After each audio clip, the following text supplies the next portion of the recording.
Are you tired of watching shows that only give you general social media theory and expect you to figure out how to apply it to your own industry? Join us for this week's episode of Social Chatter, the industry's longest running social media marketing news talk show. Not only will you learn the latest breaking news, but you'll also gain practical advice on how to apply it. Now here's your host, Christian Karasevich.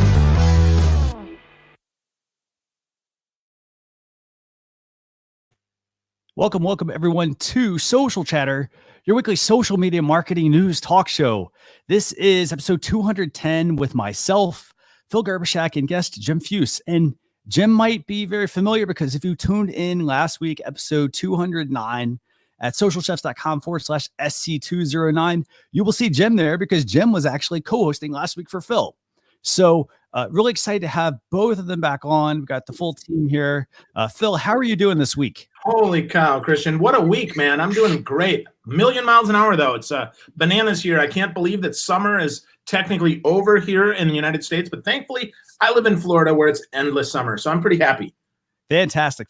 So I know we've got, a hard stop today with the show, so it's a lot we want to talk about, but do me a favor. Tell viewers about our guest this week. It's Jim Fuhs. Yeah, absolutely. So first, super grateful to Jim for stepping into my place last week. Last week I was out on the road speaking. It was a lot of fun. Well, Jim is freaking brilliant. Love talking to Jim. He's always full of energy, full of insight, great social media guy. He's been in the military, which I love him for. I always love my pals that have served in the military. Super important. It's Fusion Marketing, Fuhs, right? That's how you spell Jim. So you can find him all over the place. Fuhsion Marketing.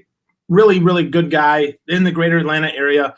Always enjoy having him on. He's always got insight, always got energy, and always brings everything he's got to the show. And there he is, Mr. Fuhs. What's up, brother? Well, good morning, and I am thrilled to be here. Phil, it was great seeing what you were doing when you were traveling last week. I thought that was very exciting.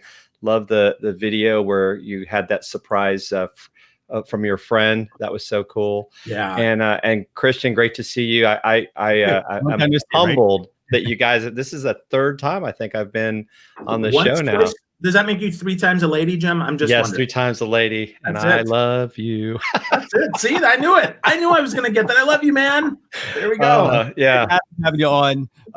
You always bring the knowledge, and that's why we bring you back because we like having the best guest on the show, the people that can talk about the topic, but also say, hey, you know what? How can this happen? How can this help a business? How can it help somebody improve a process? So I'm excited to talk about this week's topics. Are you guys ready to get going? Yes. Oh my gosh. Let's hit it. Where do you want to start? We want to start with a little LinkedIn, maybe one of your favorites? Wow. So many places, but yeah, absolutely. I'd love to start on LinkedIn because this is a big deal potentially for all of us here, announcing skill assessments to help showcase your skills. So this is fascinating to me that LinkedIn is finally going to do something with skills. This also tells me that this is going to build on search because they played a little bit before with skills and they said, look for people that are highly skilled in this. But now they're actually going to help you validate that. So I think this is kind of phase 2 in their skills, or phase 3 really, because the first skills was roll it out, force people to endorse skills. Then phase 2 was add it to search. And this is phase 3, which is skills assessment. So Jim says he's really skilled in welding. So Jim takes a welding class on LinkedIn. Yes. And eventually this is going to be a revenue generator because this is going to drive to, guess what? LinkedIn Learning. Mm-hmm. Really, really interesting stuff. But I'm just curious, Jim, would you hire someone who has the skill based on a class that they took, or would you rather hire someone based on someone that you trust who says that they're skilled in that?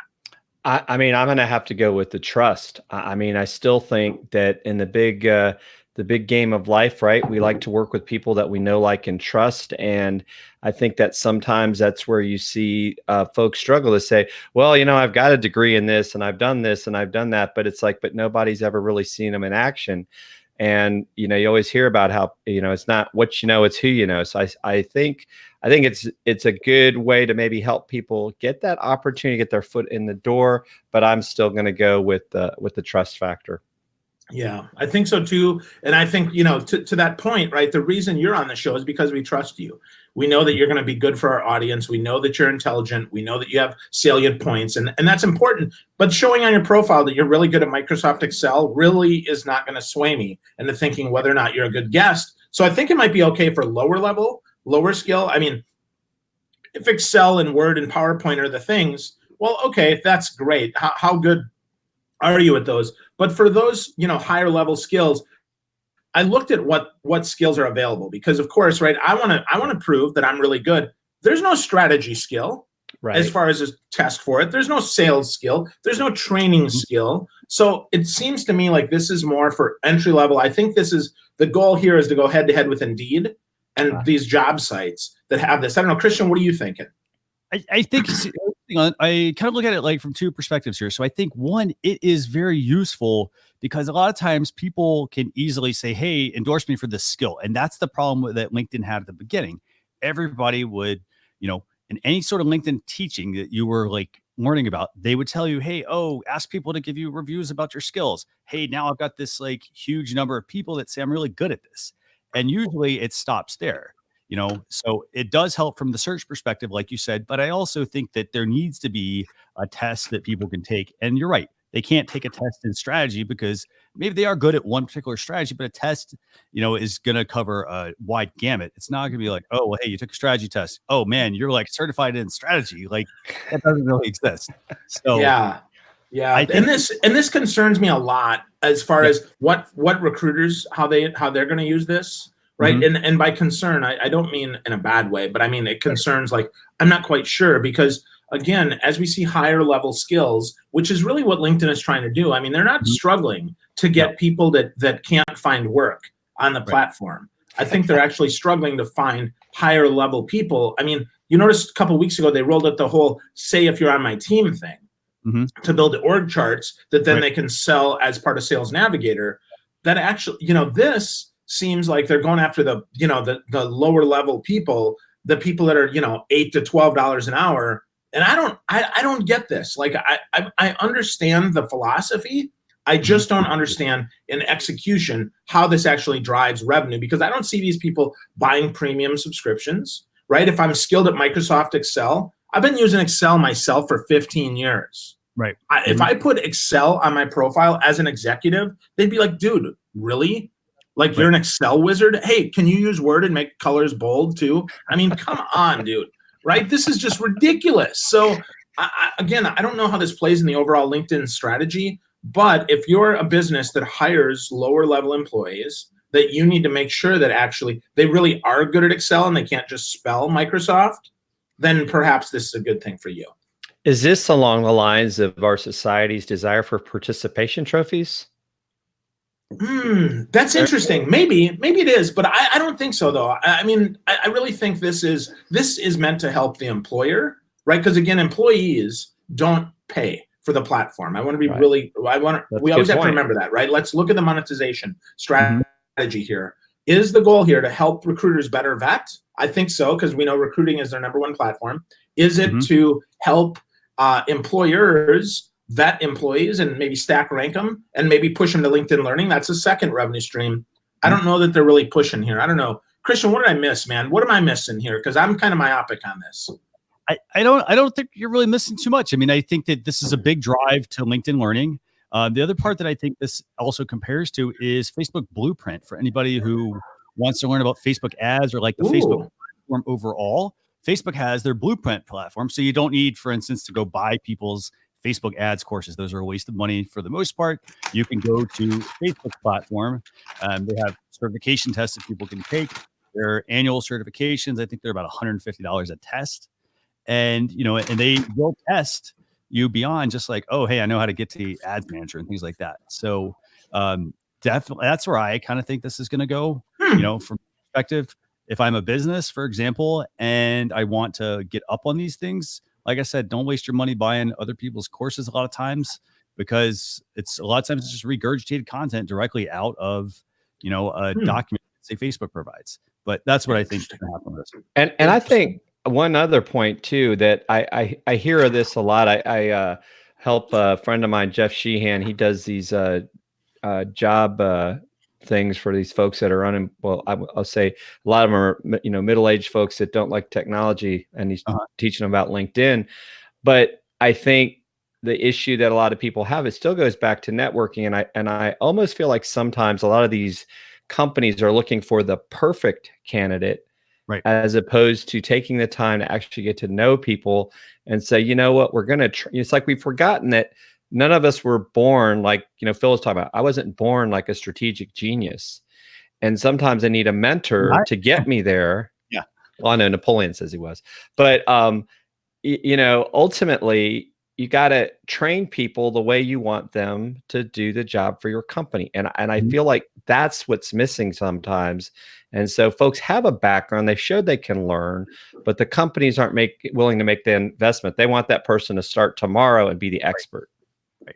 Yeah, great points. Those are good points, right? Good points. But remember, companies can pay for LinkedIn Learning. So if you have an intermediate skill and we need you to get advanced, right, they can push you there, which True. I think also could help. Very true. This also could compete, if you kind of think about it, this could compete with like the Udemy's, kind of going back to what I just said a minute ago about not buying other people's courses. A lot of times, if you go to like a Udemy, for example, anybody can go on there and start to create a course, and you don't really know, well, what kind of skills does that person have? Because a lot of times, it's regurgitated content. The person doesn't really give you much on their background. Hey, they got a whole bunch of people reviewing their course because maybe they paid $5 for it or something to that effect. That doesn't hold enough water, in my opinion, compared to if I'm on LinkedIn, having somebody that has taken a skills assessment that has a bit of, they've kind of done something that, maybe the program is just not going to let everyone in. And that's what I think I really like about that. So, good points. Really, really good points. So anything else we want to talk about on LinkedIn skill assessments, by the way? I don't think so. I think we pretty much killed that one. I'd say love to see how this goes. Love to see if it gets expanded. Right now as it is, it's probably too new to tell whether or not how we might use this. And if you're highly skilled, social media, I would still look for recommendations, and I'd still look for maybe a Hootsuite or some platform agnostic testing rather than a LinkedIn skill. Right. So, okay, we've talked about LinkedIn for the week. Where do we want to go next? Ooh, do you want to talk about Twitter lists or you want to talk about Pinterest shopping, Jim? Let's go with Twitter lists. Twitter lists. Awesome. What are we got going on here? Please do tell viewers. Yeah, so now only on iOS, you can pin up to 5 lists. So if you think about that, 5 different ways that you can slice and dice your Twitter feed, rearrange them, and access them from home, making it look almost like a TweetDeck or a Hootsuite. Ah, yes. You must have been listening to my comments earlier, Phil. Right? In fact, yes. Right? Yeah, I think this is smart. I think this makes a lot of sense. Now, Christian, you're probably more active on Twitter than I am. How are you going to use this for your business? How are you going to use only five lists for your Twitter? Okay, so I think the first thing is the fact that you only have 5 lists. So what I would say here is you want to make sure you pick the best list, the ones that you're going to use the most, the ones that are, maybe they're not going to have like hundreds of people on it. For example, you want something that's quick and easy to get to. Okay. So you want to make sure you pick the right ones. You don't need every single list. So be very specific. And then I see the value in this and the fact that I don't have to go to somebody's profile. I don't have to tap on the list option to get to those lists. This is going to be a few less taps and swipes and whatnot. That's where I see the value of this as a business. I can use this for example, if there's certain clients to follow, certain companies, I can put them into, say, a competitor list, which would be a private list, and I can see that information readily at my fingertips by being able to swipe. Awesome, Jim. What are you going to do with this? I'm exactly along the lines of what Christian's talking about. I use Twitter, quite a bit. In fact, what I like about it, let's say for an example, I set up a speaker list or people I want to meet at a conference list. Now I've got that front and center during that time frame, and then I can rearrange my my top 5 once I've left that conference. But it keeps those lists top of mind and much easier. And I much rather prefer to engage by list than the main feed, because when you've got thousands of people you're following. You're just, the main feed is just like a traffic cesspool. Yeah, that too. And so if I can keep the feed to, the positive people that I like to interact with on Twitter, that's where I think this is very powerful. Not to mention, I think I know, Christian, I'm pretty sure you have lists, and Phil, you may have a couple as well. I'm still surprised how many people have no list at all. Well, it's buried though. That's the problem. Lists are buried on Twitter. So if I'm on a Twitter profile, for example, I have to go to your account. I now have to click on the profile itself. I have to click on the dot option just to get there. They've changed the navigation, so it's on the sidebar for the most part. So when you get there, well, am I in the right account? So it's very hard for people to use them. If I'm on mobile, it's a lot more cumbersome as well. So that's where I see like the problem. And I think a lot of people honestly don't really know how to curate a good Twitter list. I think that's an awesome point, Christian, right? So you guys both came up with different ways to use a list. There's no standard. So if we think about it, right, let's be strategic, right? Let's give you 5 lists you can have. So one is your competitors, right? And this should probably be a private list. Yes. Be your top 10, top 20, top 50 competitors. Number 1. Competitors, Phil, by the way. So what's that? When you add competitors, you can make a private list and they will not get notified that they are on that list. So keep that. Yeah, that's what I was going to say. Yep, that's exactly right, right? So private list for competitors. Second is for your customers, existing customers. Okay. Really important, right? Add them in there. Also private list, right? You don't want somebody sniping your whole list of customers. That would be idiotic. We don't have that. Then prospect list. Okay. Prospect list would be another one. Again, keep that private. Then here we go. Thought leaders, right? People who I want thought leaders. And then pick a 5th list, random, right? Could be location, right? It could be someone that, it could be a positivity list. Jim, you mentioned this, right? The positive people in the world, whatever it is. But those are 5 lists. And I think it's actually smart that they offer some constraint. This is one of the smartest things. So Jack Dorsey, if you're listening, good job. Give you a high five. I usually bag on you, right? So this is the smartest thing they've done in a while. The fact that they've constrained it, not just given us lists, because endless scrolling doesn't help anybody. No. 5 lists, though, if you use those 5 lists, that's going to give you some opportunity there to really possibly go deeper and interact. And then you still have the whole list, which I love that it didn't do away with the home feed, because that's important, right? I still might want to see organically what shows up, but it does give me 5 different slices of my networks. And I love that. I think that's super powerful. And this is something that I found interesting because, unfortunately, or fortunately, however you want to look at it, I'm a multiple device person. And the 5 lists that I have that I can pin on my iPad are different than the 5 lists on my phone. So it doesn't automatically sync. That's interesting. That's really interesting, right? That gives us a device list instead of an account list, which is that's super fascinating, right? Because I think a lot of people are multiple devices, and I think that makes sense, right? So in the kitchen, I might have my Food Network list, I might have my chef's list, right? I might have this because I've got my iPad there, but then I go, I'm on the road, and as I'm traveling, right, I might have all the people that are attending a conference list. Right. Stuff like that. So I think that's genius. Yeah, I really like that. I got to say, though, I want to go back to one thing that Jem mentioned, and I was very impressed with this, was the mention of using a list that you're going to use for a conference. So being able to have that list kind of predefined before you go, move it to the top while you're at the conference, and then when you leave, you change it to something else. I think that is brilliant. So that is a fantastic suggestion on your part. Thank you. Yeah, really strong. Absolutely. Good stuff, man. Good stuff. So cool. So that's 2 topics, right? Holy crap. We got so much more that we're going to cover today. But before we do here, I just want to let you know, we had 10 or 12 things that we could have covered today. Instead of covering them all and spending 3 hours on, instead, we're going to send them out the best of the best in an email. socialchefs.com/daily. You sign up, you get a daily email from Christian. It's really good stuff. I usually open it probably 4 days a week to check it out, keep up with stuff, see what's shaking. It's really good. Again, it's at socialchefs.com/daily. That'll also help you understand, what do we do here? What do we cover? What do we not cover? And it gives you the blog post recap as well. Again, that's socialchefs.com/daily for all your great social media news, right? So here we go. That was a throwback to UHF, Weird Al, for anybody watching. So, okay, LinkedIn, Twitter. Yep. Where are we going? I think we've done everything we need to cover on Twitter list, except for the one thing I want to see, and that is I want to see TweetDeck finally make an introduction here from Twitter, because they've got this great platform. It's available for free. It gets rid of most third-party tools at that point, and yet it's somehow not integrated with Twitter. It fits perfectly with this list option, like you said. So that's the last thing I want to see on Twitter list for now. Okay, so TweetDeck integration. Jack Dorsey, listen up, buddy. You need to fix that. So if you're listening to this, send at Jack a message. Send him a link to the replay, to socialchefs.com/daily, so he can sign up and he can get this, because I think it's important. I'm with you, Christian. I think that's good. But let's talk about Pinterest. Okay, let's talk about Pinterest, because this is interesting. Shoppable pins to visual searches for fashion and home products, which, Pinterest lens camera.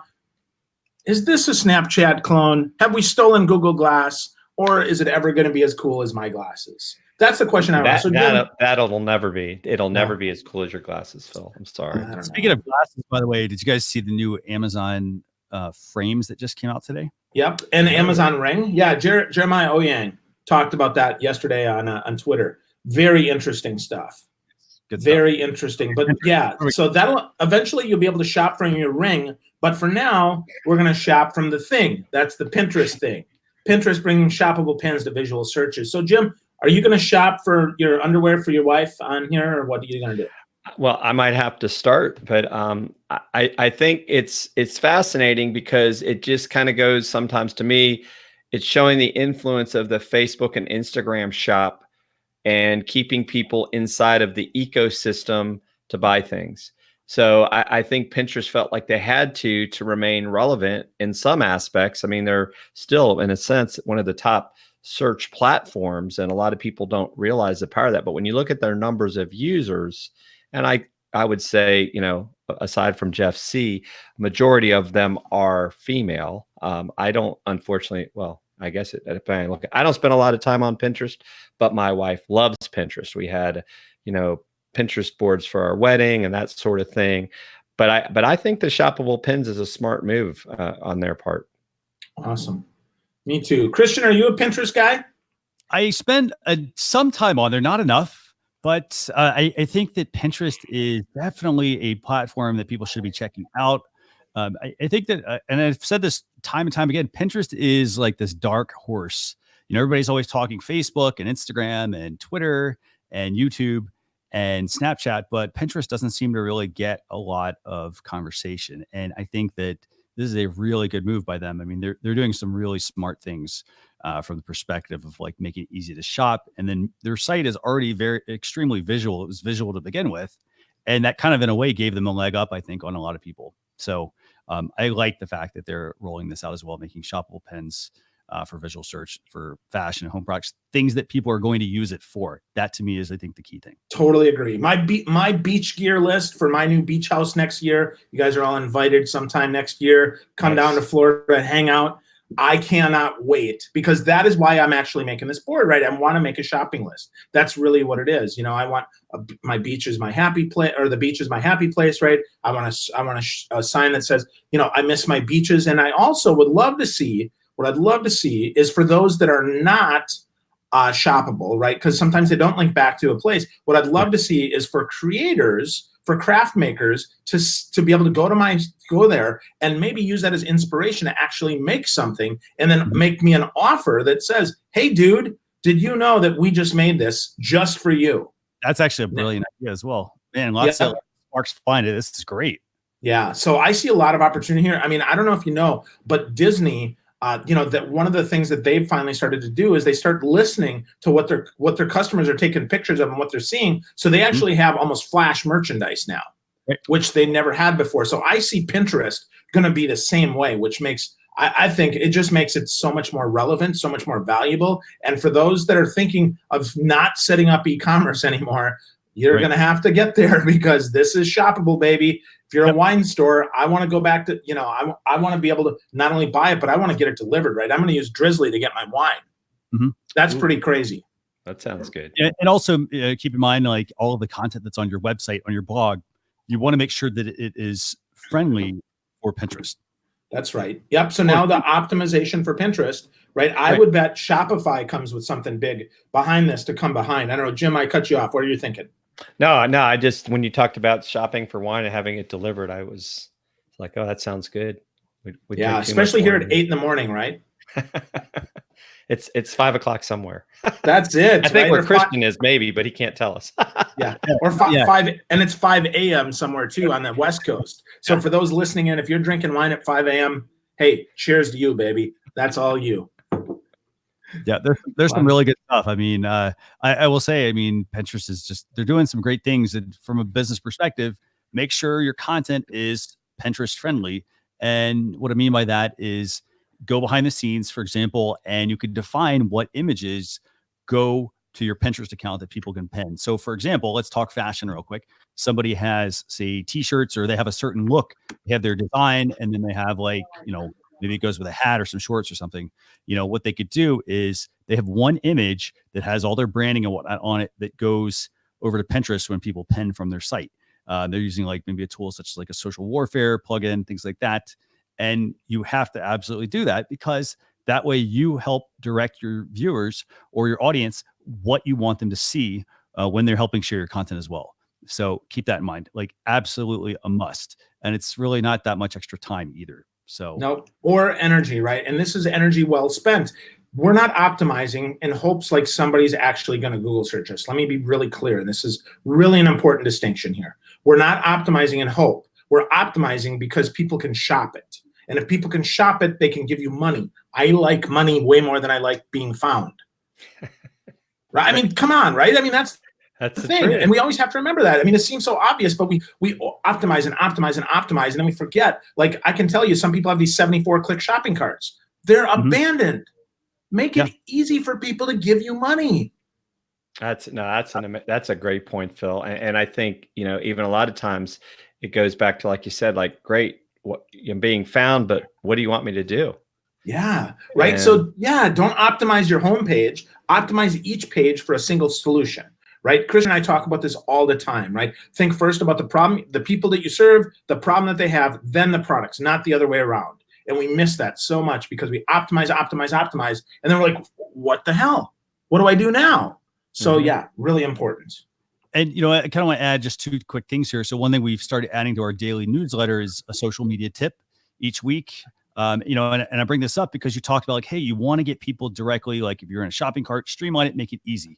So I'm going to drop a link to social warfare. But the other thing we also talked about is make it easier for people to get to things. And so, for example, one way that you can do that is to use a tool such as a Pretty Links.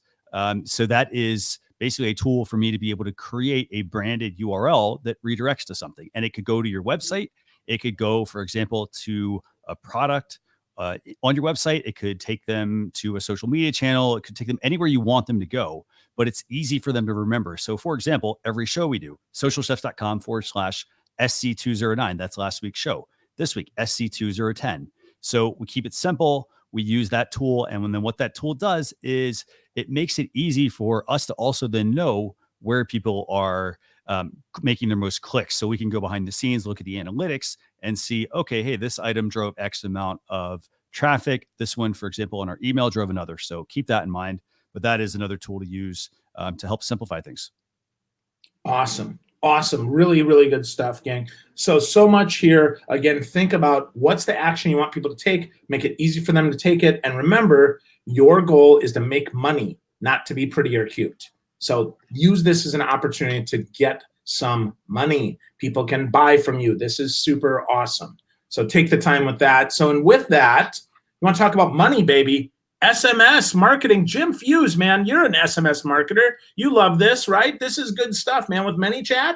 ManyChat finally launching SMS and email, which for some feels like we're back to the future. But for other of us, we're going to right now. So Jim, talk to me about how you're thinking about using this. Well, I think for one, as an example, let's see, like, last week, Phil, you were out speaking. Wouldn't it be great to tell people, hey, if you'd like to get my list of the best way to use Pinterest to shop, text whatever the code is to your number, and now you've got them triggered into your bot. You've captured them.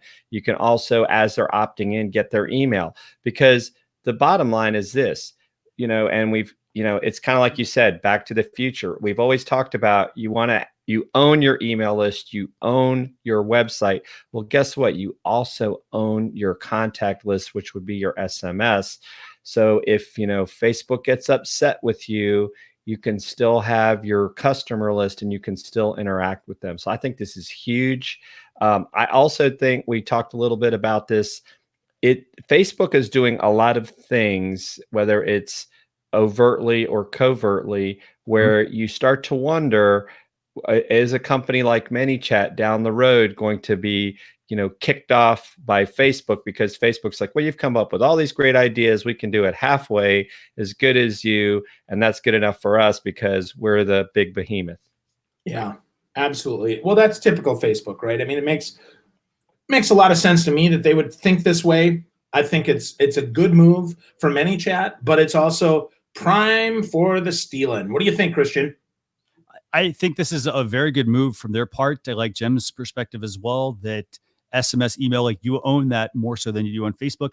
I hear from a lot of businesses and they contact me and they're saying, hey, I did this and like now my account is banned, for example, or I try to post something on my profile and, I can't because now I'm getting a warning, for example, because of a certain type of content they shared and whatnot. And you never really know what's actually causing that. So for example, like there's a whole myriad of things. So now you have to stop what you're doing in your business, and then you have to actually go figure that out. And then by the time you figure it out, you've lost business, you've lost time, you lost money, things that, Phil was mentioning earlier, obviously. So I think this is a good move by ManyChat. Are other people going to use it? Yes. Heck yes. A lot of other chat products are going to probably incorporate this, but they need to, because again, you need to be driving people back to your website, not just to your social media channels, and expecting them to be able to, then, they made a purchase from me and now they're going to come back and check out my content. Chances are that's probably not going to happen. So, well, yeah, I think the one challenge to this is remember that we still have to make it frictionless for them to buy. Right. So if we can, inside of ManyChat, inside of wherever we are, we need to really think about, as we develop that relevancy, as we develop some trust, as we develop this, not immediately, right? Not immediately, but eventually we need to think about what's an offer. How do we go deeper, right? How do we get more specific with the conversation? I think that's super duper important. So I'm going to go ahead and play this short video, by the way, while you guys are chatting. This is about a 1 minute video. Let's see what's here. Yeah. In 2016, so we got a quick ManyChat announcement here, obviously, with SMS and email marketing. ManyChat's a tool we talk about a fair amount. It's a tool we like. ROI, so and check this out. Happier customers. Now we're taking messenger marketing one step further.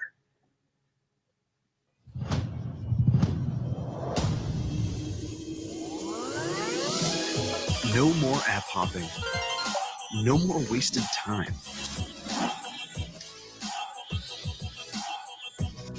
Send a Facebook message or a text or an email without ever leaving FlowBuilder.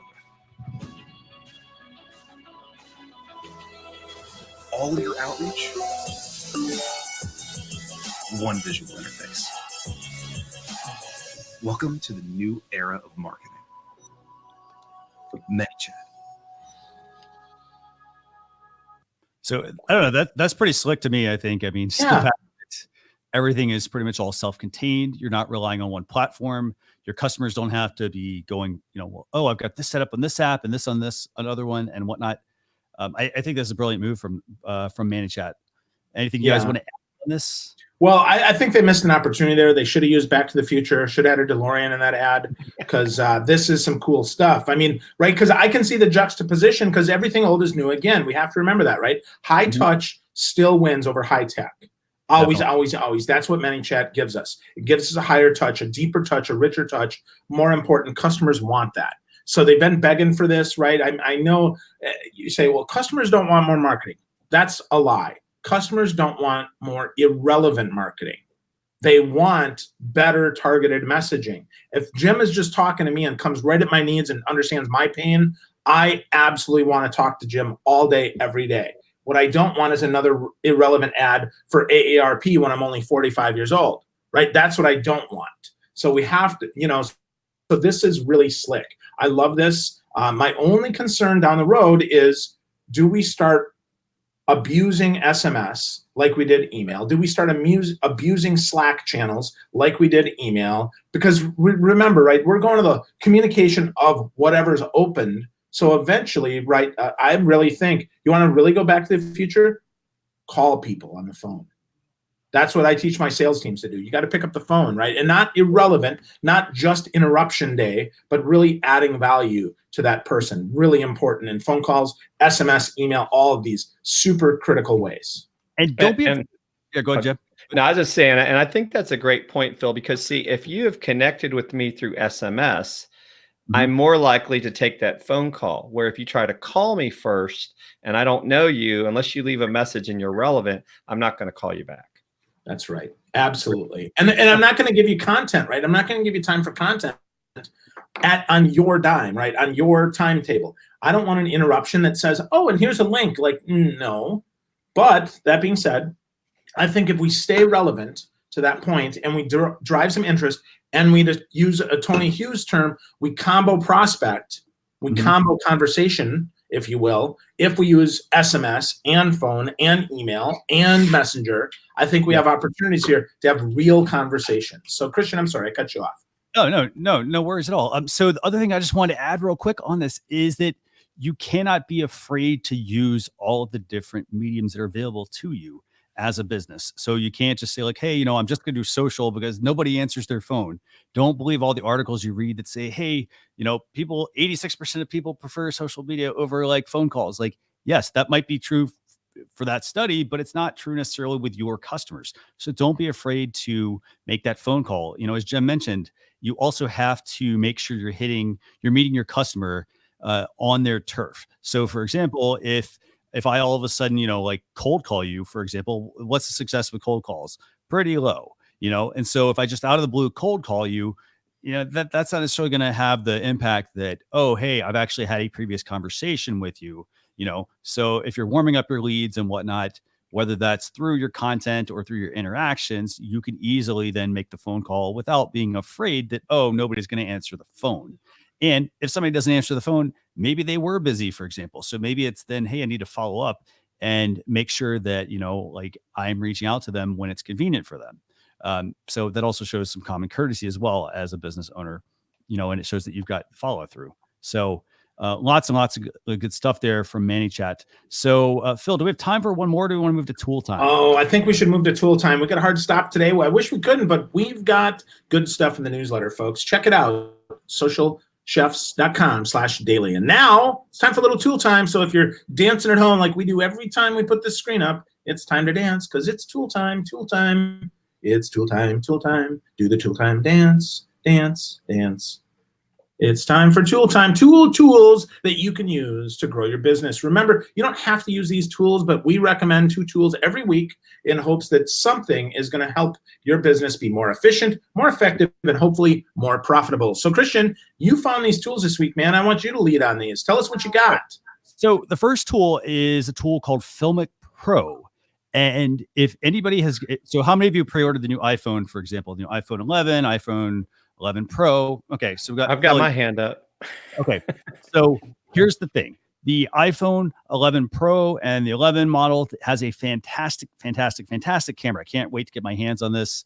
Should have one here shortly, actually. So I'm excited to have this because it's got 3 cameras. They all work sort of independent of one another. Fantastic device. And I don't know if you guys know, but like this app actually has filmed an entire motion picture. So they filmed it on an iPhone. And it is a fantastic app. I recommend it to every single client I work with because basically what it does is it helps you, one, film better quality video content. You get better audio options.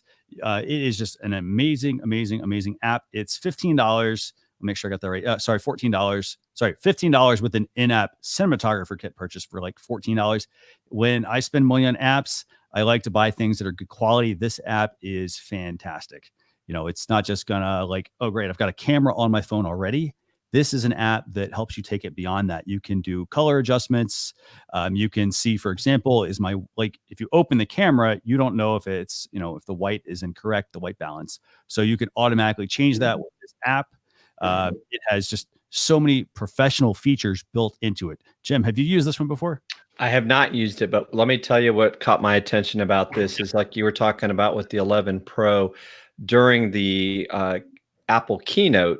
Mhm. They used the 11 Pro with this app specifically, and a film crew actually created a movie where they never left their phone, and the movie shot that they did was just unbelievable, and that sold me on the camera right there, because we all want to get better at what we provide as creators, and if I can do it all from my phone and I don't have to send it off to somebody to do editing, of course. Mhm. Yeah, it's a skill. I mean, I was just blown away.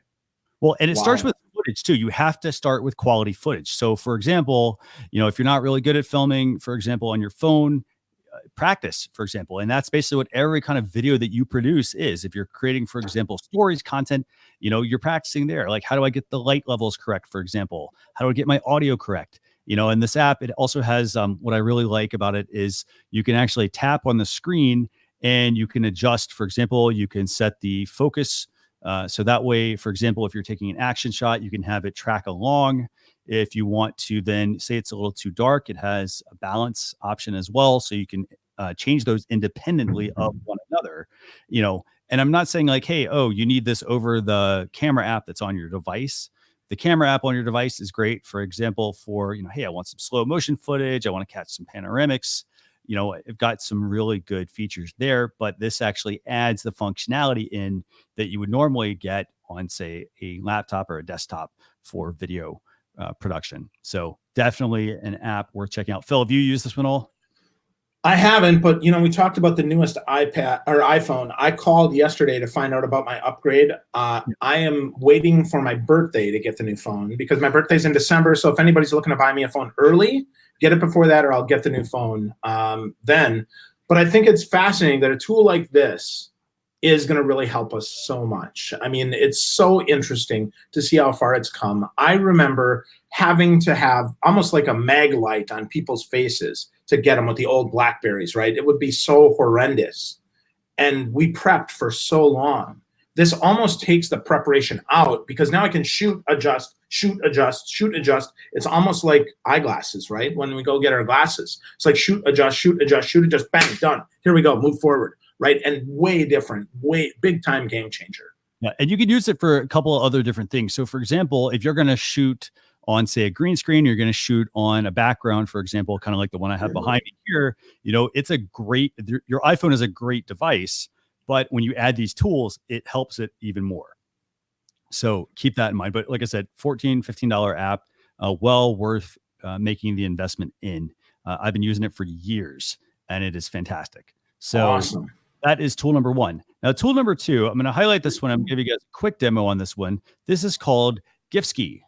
And it sounds a little, name sounds a little weird, but basically what it does is you can drop a video into this and automatically create animated GIFs. So like what a lot of people do is, they might say like, oh, hey, I'm going to record my screen. And what happens when you do that a lot of times is, it will slow down your computer, you then have to say, well, oh, how many frames do I need to have? You got to be basically a mathematician to calculate this a lot of times. So what this is, you basically just drop a video in. You can select your start, your endpoints, what the size you want it to be and whatnot.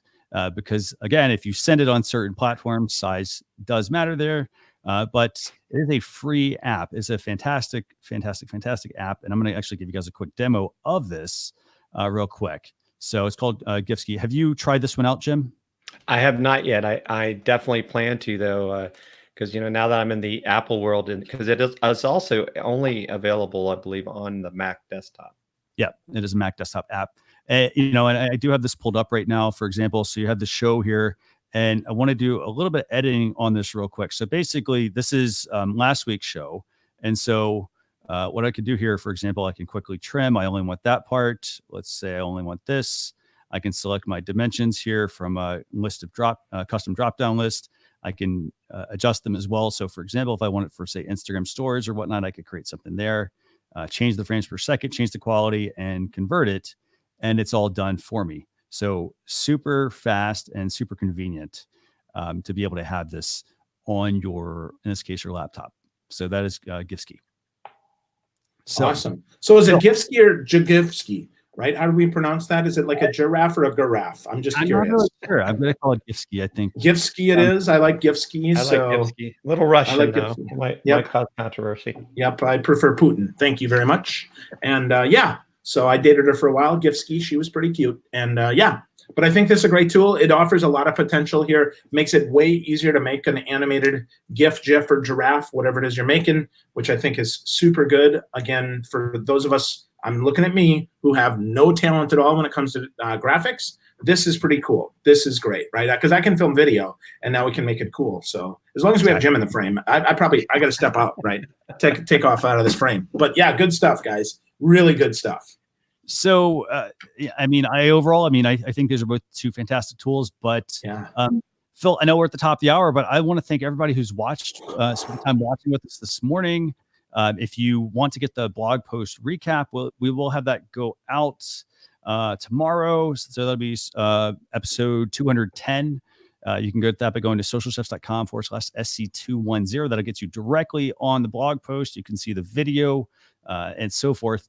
Jim, what's the best place, by the way, for viewers who want to learn more, connect with you and whatnot? What's the best channel? Well, I've got my Twitter handle out there. I'm always on Twitter, and also LinkedIn is another great place. You just find my name, Jim Fuhs. I actually, like I know you guys did, I actually edited my URL, so it's not a bunch of numbers. No, that's good. Fantastic. And then Fusion Marketing on all the socials as well. So except not Tumblr. Yeah, you're not Tumblr. So what about Patreon or Adult Friend Finder? Can we find you there, Jim? No, not yet. Is that a place I should be, Phil? I think that's the next frontier. So we'll talk about that off camera, Jim. Right, good stuff. So, good stuff. Yeah. Next week, by the way, just a quick rundown on that. We're going to have Rob Belasabas from Thinkific on at 10 a.m. Eastern Standard Time on Facebook here at facebook.com/social chefs or youtube.com/social chefs. Phil, anything you want to add? Any parting thoughts? Well, parting thoughts is, again, we got to give some shout outs to those that got to tune in with us live. If you're listening to this on the replay or you're listening to this on the podcast, which is going to be launching super duper soon, we're super excited that you're here. And we're super excited for our live fans. We got Lisa Monks, George DeManis, we got Ilian Smith. We got lots and lots of great folks here that were cheering us on. We're always excited. Alfredo Tagolo, Scott Ayers, good stuff, right? Really, really nice stuff. So really excited. And Jim, big shout out to you, brother. Thanks for being on, and thanks for being my stand-in last week. You fulfilled your duties, if you will, last week. Well, it's not easy to step into Phil's shoes, because Phil, and I love your gratitude every morning. I always enjoy seeing that out there on Facebook, and it helps get the day started. So thanks, Christian, brother. always great to be a part of your guys' show. I'd love to come back again if you need me, and we have to get you guys. Maybe we'll do a 4-person show with Tim and Jim and get both of you guys on at the same time. We haven't done the 4 people. There you go, Tim and Jim and Christian and Phil. Sounds like a party. Sounds good. Very cool. Well, thank you everybody for tuning in this week. We will see you all next Thursday, 10 a.m. Eastern Standard Time.